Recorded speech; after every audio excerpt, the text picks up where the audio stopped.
Hello and welcome to my YouTube channel. And sorry, it's been a bit of a delay in getting this one up. I haven't had much time since the match yesterday. And yeah, today I'll be reviewing the Dross 1-1 draw with Manchester United. And to be honest, it wasn't a good showing at all. I thought, United dominated possession, not really doing much. They had more chances on goal, but we were awful. And if we'd held on to the 1-0 win when Jorginho scored a penalty in the late dying embers of the game, it would have been a massive smash and grab. I don't think we deserved to win. So the draw, I think, was a fair result. We were pretty poor. But yeah, credit to where do I start? I thought Potter got the selection wrong. I think it's very hard for Chelsea to get any rhythm when you keep changing the lineup every game. Having said that, I think where the games are squashed and condensed in before the World Cup, I think his main priority is probably qualifying us for the Champions League right now. So he's probably playing his best teams there. But having said that, we also had a very refreshed team because we made so many substitutions against or changes against Brentford that this team was pretty fresh. But I do think no matter what the game situation is, if it's a big game, Kovacic has to start because of his energy, the way he gets around the pitch, the way he drives with the ball. I think he has to be a start. And credit to Graham Potter. That's one thing I've been impressed with since he's taken over is his ability to change the game when it's not going Chelsea's way and when, it's not going the way he thought it would have with his starting 11. He changes it and he's not afraid to change it very early on. Obviously, he swaps Kovacic in for Cucurella very early and changed the formation. But yeah, I thought a draw was a fair result. I didn't really think either team did much, especially in the second half when Kovacic came on. I don't think United really did much. They were dominating before that. And I could only see one team winning it. But yeah, I thought Trevor Chalobah was absolutely sensational. I thought he was the best player on the pitch, deserved to get the man of the match from Chelsea.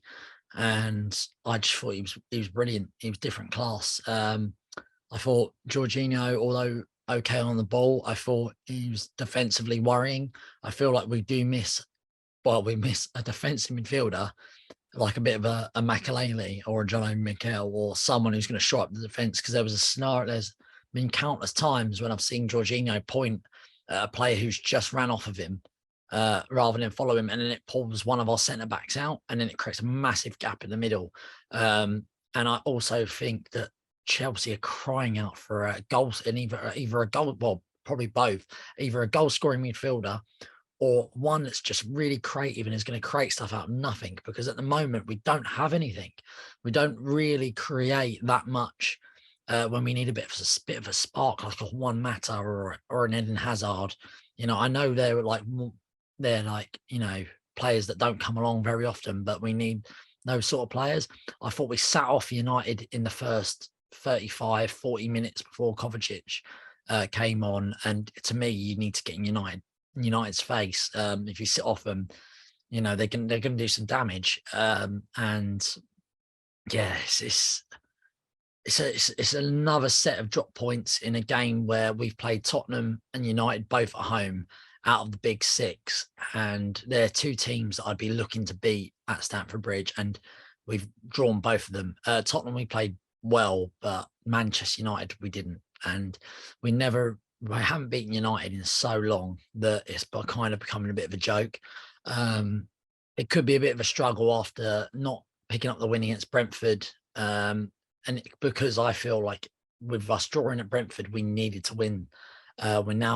We're lucky that Arsenal dropped points with a draw at Southampton and Tottenham lost to Newcastle, because they both could have been, a bit of a gap between us. But yeah, I thought Aubameyang and Sterling were really poor. I think Sterling needs to pick it up. I don't know what it is with when Sterling gets in front of goal, he's not pulling the trigger at the moment. And same with Aubameyang yesterday. There was a chance he had where he tried to control it like Henry style midair, trying to bring it down when he could have just headed it in. I didn't really understand that. And yeah, the last minute goal fiasco really, because when you get a penalty, it was massively smash and grabbed. We didn't deserve it. We got a penalty. We scored. Last few minutes of the game, you've got to hold on. And I'm sick and tired of seeing it now at Chelsea, where we score a goal in the dying embers of the game and we still concede. We did it at Brighton last year. We did it against Wolves last year. We did it at West Ham this year and we got away with it because the referee deemed it to be a foul on Mendy, which I didn't think it was. And then again at United, we've just scored and all you need to do is hang on. And defensively, we're letting teams put the ball in the box when John Terry and our past defenders would have had it all day and it would have been so comfortable. But now it's panic stations. There's so much tension and worrying at the back. There's no leadership. Chilwell has been left on his own at the back with two guys to defend. And you would have thought with like 2 minutes to go that you would have been man marking everyone, not letting anyone have a sniff. But no, we don't. We panic. And then we just let in some proper bad goals. And it's getting to the point now where it's costing us and it's embarrassing. But on a positive, I'm going to Salzburg tomorrow. So hopefully we can wrap up our qualification to the next round of the Champions League there and then Brighton away. But we've got Brighton, Arsenal and Newcastle in the league before the World Cup break. And I just think we have to beat it. We have to get 9 points out of those games. And it's going to be tough because Arsenal were playing well. Newcastle were playing well. Brighton, away from home, they're not going to be any easy. So, yeah, it's going to be tough for Chelsea, but I'm hopeful that we can win some games.